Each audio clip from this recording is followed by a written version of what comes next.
इस तरीके से ही हम समझते हैं ना, गुरु शिष्य संबंध कितना गहरा संबंध होता है कि केवल 2 बार श्री युक्तेश्वर जी ने योगानंद जी को वो पावन शब्द बोलेंगे कि मैं तुम्हें अपना बिना शर्त का प्रेम देता हूँ। लेकिन उसका प्रमाण योगानंद जी को उनके अंतिम के दिनों में भी श्री युक्तेश्वर जी ने दिया, और उनके साथ सदैव वो प्रेम था। और हम सब भी जो भी इन गुरुओं से प्रेरित होते हैं, उनका प्रभाव अपने जीवन में पाते हैं, हमारे साथ भी उनका प्रेम, उनका आशीर्वाद सदैव है, मौन रूप से, जैसे श्री युक्तेश्वर जी दे रहे थे। वो बाहर से बताते नहीं है, वो अंदर से वो प्रेम आता है, हमें उसे महसूस करना है। तो मित्रों, जब भी किसी महान अवतार का, महासमाधि का दिन होता है, आपको कई बार बोला गया होगा कि उस दिन सूक्ष्म जगत और हमारे जगत के बीच के अंतर थोड़े कम हो जाते हैं, और एक दिव्य आशीर्वाद सा होता है कि जब भी हम ध्यान लगाते हैं उस समय, तो गहरा जाना बहुत आसान हो जाता है, और एक पावन आशीर्वाद होता है पूरे ग्रह में, जब ये दिव्य गुरु अपने शरीर को छोड़ते हैं और सूक्ष्म जगत की ओर प्रवेश करते हैं। श्री युक्तेश्वर जी का नाम था प्रियानाथ करार, जन्म नाम। उन्होंने अपना जन्म 10 मई 1855 के साल में लिया था, और उन्होंने अपना शरीर कभी छोड़ा था? 9 मार्च 1936, 81 की उम्र में। वो एक अवतार थे, उनको इस संसार में आने की कोई भी आवश्यकता नहीं थी। उन्होंने अपने आत्मा की संपूर्ण मुक्ति प्राप्त कर ली थी पिछले जन्मों में ही। फिर भी वो वापस आए ईश्वर का कार्य करने के लिए, हमारे लाभ के लिए। और उनका कार्य क्या था? कई कार्य थे, लेकिन मुख्य कार्यों में से एक था परमहंस योगानंद जी के गुरु के रूप में, कि महाअवतार बाबा जी ने कहा था कि योगानंद जी को पश्चिम में क्रिया योग के इस ज्ञान को, विज्ञान को प्रसारित करना है, और पश्चिम के माध्यम से पूरे विश्व में। क्यों? क्योंकि आप देख सकते हो ना आज के दिन में भी कि पश्चिम का प्रभाव पूरे विश्व में बढ़ते जा रहा है, बढ़ते जा रहा है। तो उस प्रभाव का भी आध्यात्मिकरण करने के लिए योगानंद जी को पश्चिम में जाना पड़ा था, और वो कार्य बहुत ही कठिन था। भारत के स्वामी पश्चिम में रह के योग की शिक्षा और लोगों को बता पाए, बहुत कठिन कार्य है ये। तो उस कठिन कार्य के लिए योगानंद जी का जो ट्रेनिंग था, जो तरीका था सीखना, वो श्री युक्तेश्वर जी के पावन माध्यम से हुआ था, और उनके प्रेम द्वारा भी हुआ था। योगानंद जी ने श्री युक्तेश्वर जी को ज्ञान अवतार की पदवी दी थी, कि उनके माध्यम से ईश्वर का दिव्य ज्ञान हमारे इस संसार में आया। जैसे कि हिमालय के पर्वत से जो बर्फ के जो ग्लेशियर्स होते हैं, उससे नदियां आती है हमारे जीवन में, वैसे ही श्री युक्तेश्वर जी का ज्ञान ईश्वर चेतना के उच्चतम पहाड़ों से हमारे जीवन में धीरे धीरे आया है, उनके शिष्यों के माध्यम से। तो ये एक सबसे महत्वपूर्ण कार्य था। और एक योगी की आत्मकथा में आप पढ़ते भी हो कैसे योगानंद जी को अलग अलग तरीके से वो बताते हैं, अलग अलग कहानियों से, और शास्त्रों से, ध्यान साधना से, और कई दिव्य तरीकों से। हम कभी कभी एक योगी की आत्मकथा में इन शब्दों को पढ़ते हैं, हम सतह के अर्थ में जाते हैं, लेकिन आप उसमें और गहरा जा सकते हो, और गहरा जा सकते हो। जैसे खुदाई करते हैं ना, खुदाई करने में कोई सीमा नहीं कितना गहरा जा सकते हैं, वैसे ही इन सत्यों में भी गहरा जाने में कोई सीमा नहीं है। जितना हमारा मन आंतरिक चेतना की ओर जाएगा, उतना हम इन सत्यों के अर्थ की ओर भी जाएंगे। दूसरा एक कार्य जो श्री युक्तेश्वर जी को महाअवतार बाबा जी ने दिया था, ये श्री युक्तेश्वर जी की जब ये पहली बार महाअवतार बाबा जी से भेंट हुई थी कुंभ मेले में, तभी की बात है। क्षमा करना। तो श्री युक्तेश्वर जी तभी वैवाहित थे, उनकी बेटी भी थी, और ये तभी कुंभ मेले में आए थे। तभी वो लाहिड़ी माशे जी के शिष्य थे, क्रिया योग उन्होंने सीखा हुआ था। तो वो कुंभ मेले में आए थे, उनके मन में विचार चल रहे थे, उनको लग नहीं रहा था कि वहां पे कोई दिव्य संत दिख नहीं रहे थे उनको। वो सोच रहे थे, पश्चिम में तो ऐसे कई वैज्ञानिक है जो अपने खोज से मानवता की प्रगति के लिए कितनी मेहनत करते हैं, और यहाँ पे देखो कई लोग कहाँ साधना भी नहीं करते, केवल अब लोगों से लेने के लिए यहाँ पे आते। ऐसे उनके मन में विचार चल रहा था। वैसे में ही उनको एक व्यक्ति मिला, और वो बोलते, तुम आओ मेरे साथ, एक संत तुम्हें बुला रहे हैं। तो शिवतेश्वर जी गए, तभी उनका नाम प्रियानाथ करार था। तो वो गए, और एक वृक्ष के नीचे महाअवतार बाबा जी बैठे थे, वो पहचान नहीं पाए, श्री युक्तेश्वर जी उनको पहचान नहीं पाए। बाबा जी के पास शक्ति है कि वो लोगों के मन में वो विचार उठने से रोक सकते हैं उनको पहचान वाले। तो हाँ, बाबा जी ने श्री युक्तेश्वर जी को कहा, स्वागत है तुम्हारा स्वामी जी। और उन्होंने एकदम प्रेम पूर्वक रूप से श्री युक्तेश्वर जी को गले लगाया बाबा जी ने। और श्री युक्तेश्वर जी तभी वैवाहिक थे और बोल रहे थे, मैं तो स्वामी नहीं हूँ। और बाबा जी उन्हें कहने लगे, जिन्हें भी मैं ईश्वर की इच्छा से स्वामी कहता हूँ, वो उसे कभी नकारते नहीं है। और श्री युक्तेश्वर जी ने कहा ठीक है। वो थोड़ा सोच रहे थे कि अरे मुझे तो उन्होंने स्वामी की पदवी पे उठा दिया है। लेकिन उनके बीच में एक वार्तालाप हुआ। थोड़ा वो बोल रहे थे पश्चिम के बारे में, पूरब के बारे में, और बाबा जी उसको उनको कह रहे थे कि तुम्हारा हृदय बहुत विशाल है, पश्चिम के लोगों के लिए भी, पूरब के लोगों के लिए भी, दोनों के बीच के लोगों के प्रति तुम्हारा हृदय विशाल है। कोई भेदभाव नहीं है तुम्हारे भीतर। मैं देख सकता हूँ, ये बाबा जी ने उनको कहा, मैं देख सकता हूँ तुम्हारा हृदय दोनों के जरूरतों को समझ सकता है। तो श्री युक्तेश्वर जी कह रहे थे उनको कि हाँ, क्या ऐसा नहीं है, वो संत को कह रहे थे ना, क्या ऐसा नहीं है कि वो व्यक्ति इतना कार्य करते हैं लेकिन वो योग के विज्ञान को नहीं जानते हैं। और यहाँ पे लोग योग के विज्ञान को जानते हैं लेकिन बाहरी रूप में उसका एप्लीकेशन नहीं कर पाते हैं। दोनों में अच्छी अच्छी चीजें, लेकिन वो एक दूसरे से मिस हो गई है।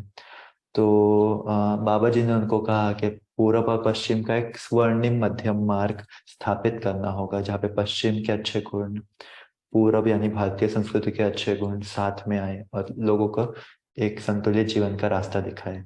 और बाबा जी ने कहा, इस कार्य के लिए मैं तुमसे एक अपेक्षा रखता हूँ। और वो क्या अपेक्षा थी? उनको कहा गया कि क्या तुम बाइबल जो है, मतलब पश्चिम के जो शास्त्र है और पूरब के जो शास्त्र है, भगवत गीता, सांख्य, दोनों के बीच के संबंध, समानताओं के विषय में तुम एक पुस्तक नहीं लिखोगे? और उनको मालूम था कि श्री युक्तेश्वर जी तभी भी लिखते थे गीता पे व्याख्या। तो ये बाबा जी ने एक दिव्य कार्य दिया श्री युक्तेश्वर जी को कि वो एक पुस्तक लिखे जो पश्चिम और पूरब के महान शिक्षाओं के बीच में समानता दिखाए। और वो कार्य श्री युक्तेश्वर जी ने किया भी। उन्होंने पहले पूछा कि क्या मैं ये कर पाऊंगा महान कार्य? तो बाबा जी ने कहा उनको कि कौन करने वाला कौन है, बोलने वाला कौन है? जो मेरे मुख से ईश्वर ने बोल दिया वो तो होना ही है, उसमें कौन सी शंका है? तो श्री युक्तेश्वर जी उस कार्य में लग गए और फिर वापस उनकी एक बार भेंट हुई बाबा जी के साथ। वो भी मधुर सी भेंट है। तो 3 बार श्री युक्तेश्वर जी की बाबा जी से भेंट हुई थी। और हर एक बार बाबा जी ने उनको एक आशीर्वाद दिया और उनके द्वारा हमें वो आशीर्वाद दिया है। तो पुस्तक का नाम है कैवल्य दर्शनम। इंग्लिश में उसे द होली साइंस कहते हैं। बहुत छोटी सी पुस्तक है, लेकिन उनमें श्री युक्तेश्वर जी ने कई मूल शिक्षाएं जो है पश्चिम की और पूरब की, उन्होंने समानताएं बताई। और एक तरीके से उन्होंने उसके द्वारा शुरुआत की थी पश्चिम और पूरब को साथ में लाने की अध्यात्म में। और उनके उसी कार्य को योगानंद जी ने बाद में जाके और गहरा लेके गए, बाइबल के रूप में, श्री कृष्ण के शिक्षाओं के रूप में, और कई और गहरे स्तरों पे। श्री युक्तेश्वर जी ने दूसरा एक कार्य किया था जो योगानंद जी की ट्रेनिंग थी। और योगानंद जी कहा करते थे कि शिव युक्तेश्वर जी का स्वभाव इतना कठोर दिखता था बाहरी स्तर पे कि लोग जो शिष्य उनके होते थे वो भाग जाते थे, उनकी डांट खा के भाग जाते थे एक दूसरा, वो टिक नहीं पाते थे उनके आसपास। तो उसकी वजह से वो ज्यादा प्रसिद्ध नहीं थे, पॉपुलर नहीं थे। इनका भी आप फोटो यहाँ पे देख सकते हो गुरु जी का। उनकी आंखों को देख के कई लोग को डर लगता है कि वो आंखों में जरा भी प्रेम नहीं दिखता है। लेकिन अगर आप आंतरिक स्तर पे उनकी चेतना को महसूस कर पाओ, वो तो ईश्वर की ही चेतना है ना। श्री युक्तेश्वर जी ने ही कहा था उस पुस्तक में, कैवल्य दर्शनम में, कि ईश्वर तक पहुंचने के रास्ते में आप एक पग भी आगे नहीं बढ़ा सकते अगर अपने हृदय का स्वाभाविक प्रेम जगाया नहीं है। तो उन्होंने कहा, जो ज्ञान से आए थे, उन्होंने कहा कि बिना प्रेम के तो आप ईश्वर तक जा ही नहीं पाओगे। तो उनकी शिक्षा को जब भी हम अंदर से समझते हैं तो हम उनके प्रेम को महसूस कर पाते हैं। लेकिन योगानंद जी कहते हैं कि श्री युक्तेश्वर जी ने योगानंद जी के माध्यम से पूरे विश्व में इतने लोगों को ईश्वर तक पहुंचाया और पहुंचाने का प्रयास कर रहे कि श्री युक्तेश्वर जी ने डायरेक्टली लोगों को नहीं बताया इन शिक्षाओं को, उन्होंने अपने शिष्य योगानंद जी के द्वारा हम सभी को प्रेरित किया है ना। और योगानंद जी कहते हैं ना कि मेरे द्वारा श्री युक्तेश्वर जी हम सब तक पहुंचे हैं, कि उनका प्रेम योगानंद जी द्वारा हम सब तक आया। योगानंद जी को शुक्लेश्वर जी ने कहा था, तुम्हारा तरीका प्रेम का रहा रहेगा, मेरा तरीका अनुशासन का है, गहरे अनुशासन का। तो ये भी हमें समझना है कि कई बार हम कनेक्ट नहीं कर पाते शिव युक्तेश्वर जी से, लेकिन आप एक तरीके से कनेक्ट कर रहे हो। मतलब लोग बोलते हैं ना, पात्र गुरु है, बाबा जी से संबंध एक लगता है, योगानंद जी से संबंध लगता है, लाहिरी माशा जी से संबंध लगता है, लेकिन शिव युक्तेश्वर जी इतने कठोर लगते हैं, कैसे संबंध बनाए वो। लेकिन वो आंतरिक संबंध हमें बन ही रहा है जब भी हम योगानंद जी के माध्यम से इन शिक्षाओं को समझते हैं, एक योगी की आत्मकथा में उनके अनुभवों को समझते हैं। योगानंद जी कहते थे, करुणा के मामले में शिव युक्तेश्वर जी पुष्प यानी कुसुम से भी कोमल थे, और सिद्धांतों के मामले में शिव युक्तेश्वर जी वज्र से भी अधिक कठोर थे। उनका स्वभाव वैसा था, और वो जरा भी मतलब शब्दों को छुपाते नहीं थे। वो सीधा लोगों को बता देते थे क्या गलत है क्या नहीं है।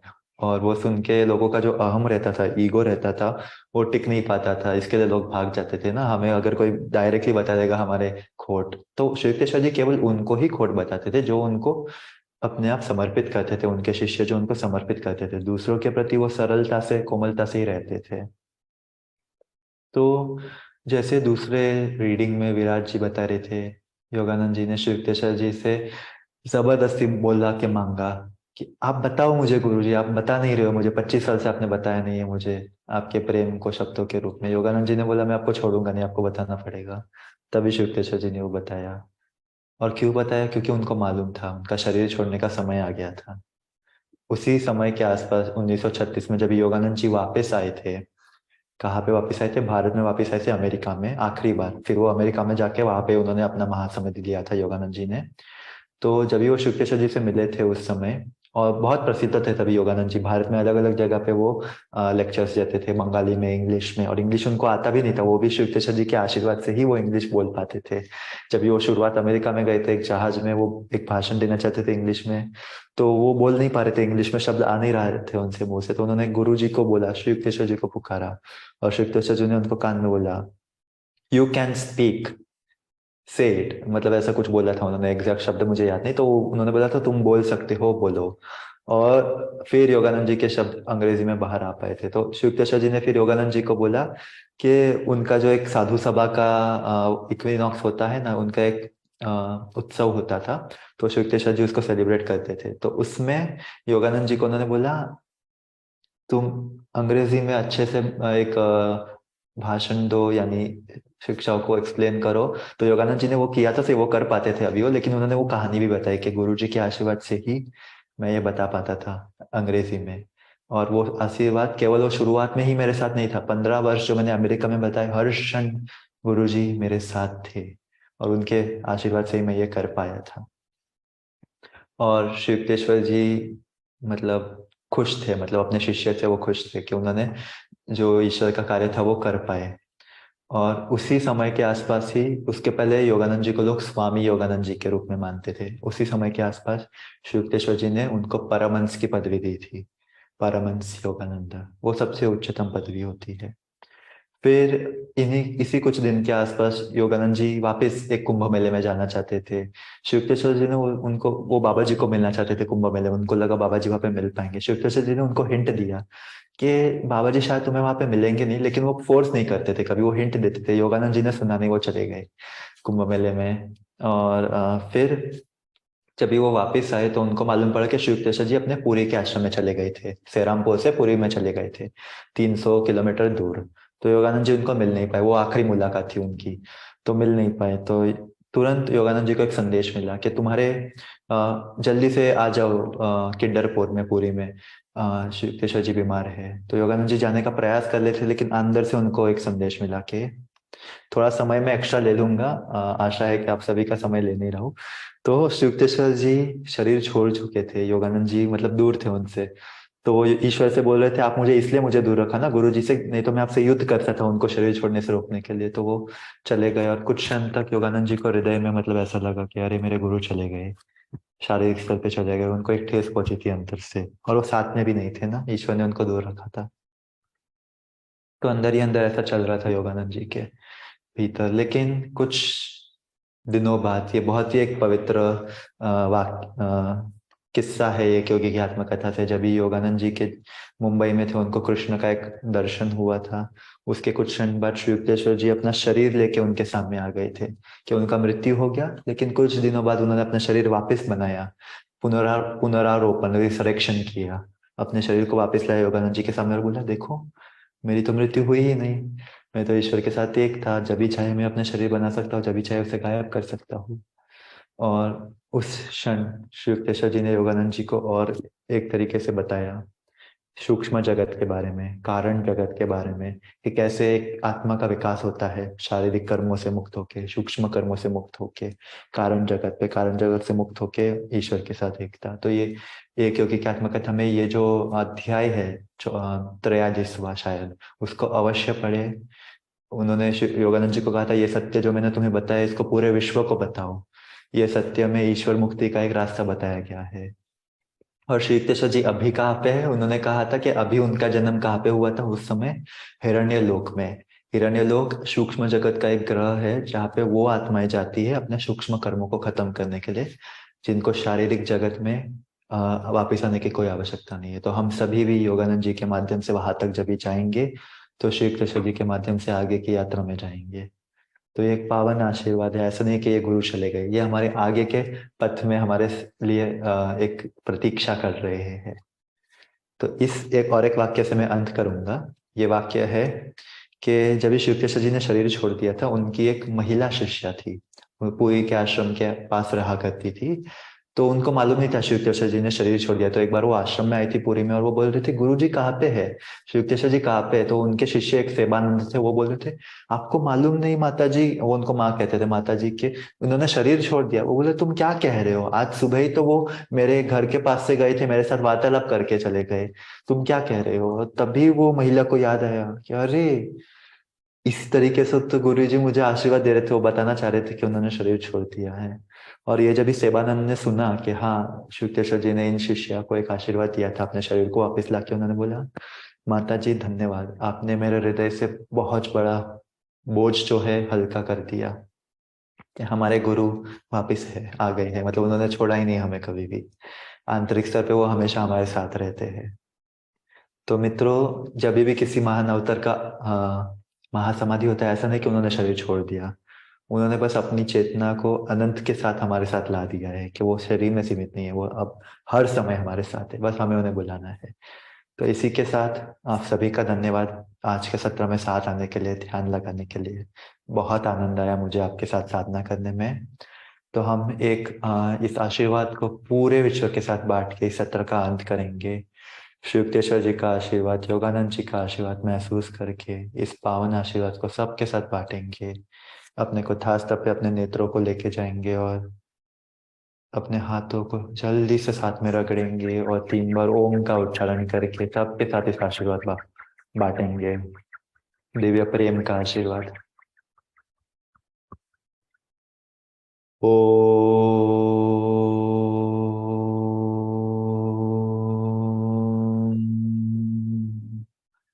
ओ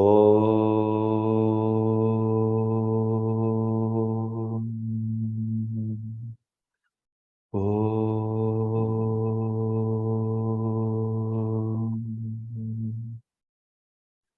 शांति शांति शांति। धन्यवाद मित्रों, गुरुओं का आशीर्वाद आपके साथ रहे सदैव। ओम।